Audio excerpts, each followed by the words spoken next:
चलो बताओ आज मैं तुम लोगों को क्या बताने को जा रहा हूँ। बिल्कुल, आज मैं तुम लोगों को Newton second law of motion को बताने को जा रहा हूँ, लेकिन इसको हम एक प्रयोग के द्वारा सीखेंगे।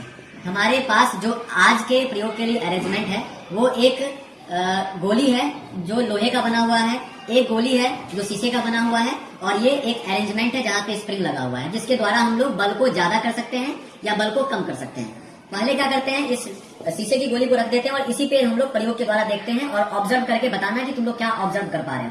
पहले क्या कर रहे हैं, कम बल लगा रहे हैं। पहले हम कम बल लगा रहे हैं क्योंकि स्प्रिंग को हमने थोड़ा सा खींचा है, तो कम बल लगा रहे हैं। तो बताना ये धीरे से जा रहा है या तेजी से जा रहा है। Very good. अब क्या करते हैं, इस पे ज्यादा बल लगाते हैं। ओके, तो देखो अब इस पे ज्यादा बल लगा रहे हैं। अब ज्यादा बल लगाएंगे तो देखना क्या होगा। अब बताओ कि ये जो गोली है वो तेजी से गई या धीरे से गई। तेजी से गई। और इसका जो तेजी से जाना हुआ ना, पहले तो रुका हुआ था, यही जो तेजी से जाना हुआ जिसके कारण उसके वेग में परिवर्तन आया। क्या आया? वेग में परिवर्तन आया। तो वेग में परिवर्तन जो होता है ना, उसी को कहते हैं त्वरण। क्या कहते हैं? त्वरण। तो तुम लोगों ने देखा जब बल ज्यादा लगा रहे थे तो त्वरण ज्यादा उत्पन्न हो रहा था, यानी तेजी से जा रहा था, और जब बल कम लगा रहे थे तो वो धीरे से जा रहा था।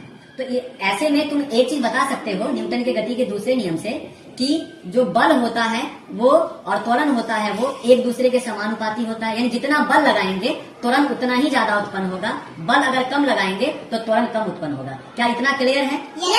अब हम शीशे की गोली लेते हैं और इस पे एक्सपेरिमेंट करके देखते हैं हम लोग। तो देखो ये जो शीशे की गोली है इसका द्रव्यमान कम होगा या ज्यादा होगा। तो अब देखना इस पे थोड़ा कम बल लगा के देखते हैं। ठीक है, तो कम बल लगा के देखते हैं। तो बताना इसका स्पीड और अब इसका स्पीड बताना। जितना बल हमने शीशे की गोली पे लगाया है उतना ही बल इस पे भी लगा रहे हैं। तो बताओ ज्यादा गति में यानी ज्यादा त्वरण में कौन गया? शीशे की गोली। तो यहाँ पे तुम लोग देख सकते हो कि शीशे की गोली और ये जो लोहे की गोली है दोनों पे समान बल लगाया गया। इसके बावजूद ज्यादा त्वरण किसमें था? शीशे की गोली में। तो जो त्वरण होता है द्रव्यमान के व्युत्क्रमानुपाती होता है, यानी अगर द्रव्यमान कम होगा तो त्वरण ज्यादा उत्पन्न होगा, और द्रव्यमान ये लोहे की गोली में ज्यादा था तो यहाँ पे त्वरण क्या उत्पन्न हो रहा था?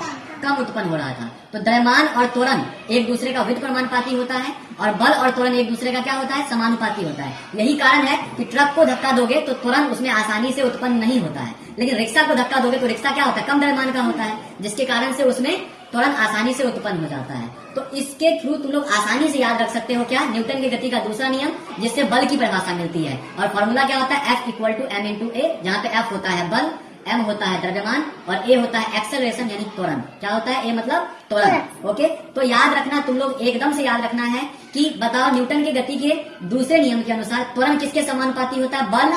बल के समानुपाती होता है। और किसके व्युत्क्रमानुपाती होता है? द्रव्यमान। किसके व्युत्क्रमानुपाती होता है? क्या इसको हम क्लियर समझे?